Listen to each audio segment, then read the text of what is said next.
मित्रों नमस्कार, कैसे हैं आप लोग। जनता की आवाज़ सुधीर कुमार चैनल में आप लोगों का स्वागत है।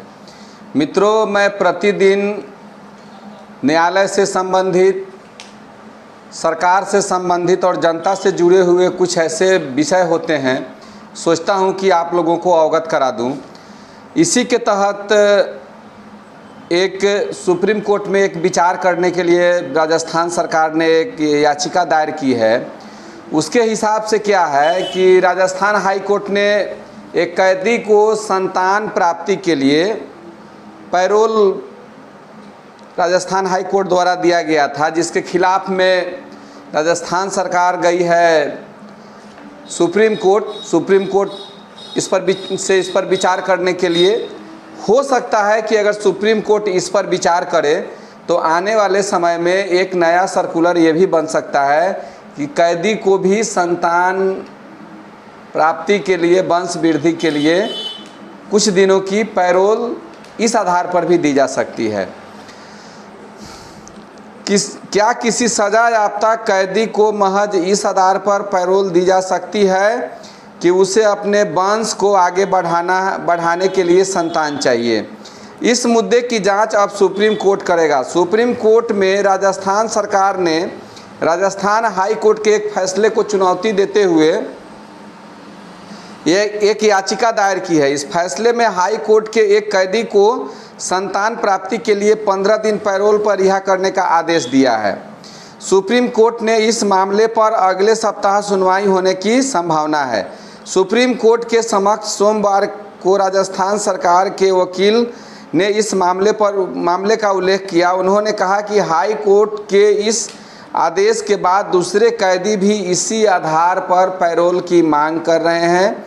पैरोल मांगने के लिए यह एक वैध कारण नहीं हो सकता। जेल में सजा काट रहे कैदी को महज इसलिए पैरोल नहीं दी जा सकती कि उसे घर में जाकर संतान की उत्पत्ति कार्य करना है। हाई कोर्ट का फैसला देश के अन्य मामलों के लिए गलत नज़ीर बन रहा है।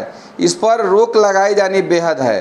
चीफ जस्टिस एनवी रमन्ना ने कहा कि वे इस मुद्दे पर विचार करेंगे। जब याचिका दायर किया गया राजस्थान सरकार द्वारा कि जो कैदी को पैरोल दी गई है और इस तरह से संतान उत्पत्ति के लिए पैरोल जिस तरह से दी गई है और भी कैदी मांग कर रहे हैं, उसके हिसाब से यह सही नहीं है। जो माननीय उच्च न्यायालय ने जो फैसला दिया है, तो उसके खिलाफ में राजस्थान सरकार सुप्रीम कोर्ट गई है। अब देखिए आगे क्या होता है। मामला क्या है ये बता देते हैं। भीलवाड़ा में हत्या का एक आरोपी है, उसकी पत्नी ने हाई कोर्ट में याचिका दायर की थी।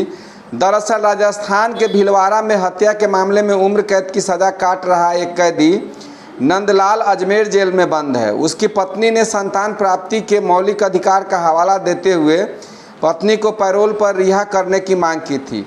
महिला की याचिका पर राजस्थान सरकार की जोधपुर बेंच ने फैसला सुनाते हुए कहा था कि महिला को बच्चा पैदा करने के अधिकार से वंचित किया गया है। उसने कोई अपराध नहीं किया है और न ही उसे सज़ा मिली है। वंश के संरक्षण के उद्देश्य से बच्चे के जन्म को धार्मिक ग्रंथों में माना गया है। बच्चे के जन्म से कैदी के मन पर सकारात्मक प्रभाव पड़ता है। बाद में वह समाज में शांतिपूर्ण तरीके से रह सकता है। ये माननीय उच्च न्यायालय द्वारा जो पैरोल दिया गया, इस आधार पर दिया गया कि आप संतान पैदा कर सकते हैं, आपकी पत्नी की कोई गलती नहीं है और उसको बच्चा पैदा करने का मौलिक अधिकार है। धार्मिक ग्रंथ में भी इस तरह की बात कही गई है। और इस पैरोल दिए गए माननीय उच्च न्यायालय के फैसले के खिलाफ हाई कोर्ट में याचिका दायर की। उच्चतम न्यायालय में याचिका दायर की गई है। अब हम लोग को देखना है कि माननीय उच्चतम न्यायालय द्वारा इस पर क्या फैसला लिया जाता है।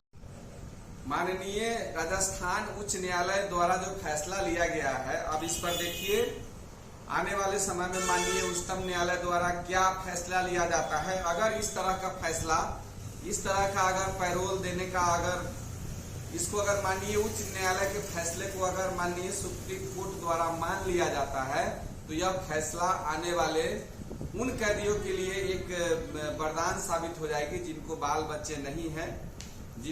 बच्चे नहीं है और वे जेल में है और 15-20 साल की उनकी उम्र कैद की सजा हुई है। उस स्थिति में उनके वंश का भी समझिए कि एक तरह से लोप ही है। अगर वो इस तरह का फैसला हो जाएगा तो उनके वंश वृद्धि में यह काम आएगा, और आने वाले समय में जो क्या बोलते हैं कैदी जो डिमांड करेंगे, इसमें जो उस तरह के कैदी होंगे जिनको संतान नहीं होगा, उनको इस आधार पर वो पैरोल की मांग कर सकते हैं। अब आने वाला फैसला माननीय उच्चतम न्यायालय के ऊपर है। एक सप्ताह के बाद जब ये खबर आएगी तो पता चल ही जाएगी, आगे क्या होता है देखा जाएगा। सोचा कि ये जानकारी आप लोग को देने लायक है। आगे भी इस पर जो फैसला आएगा यह जानकारी भी कोशिश करूंगा आप लोग तक पहुंचे। इन्हीं बातों के साथ जय हिंद, जय भारत।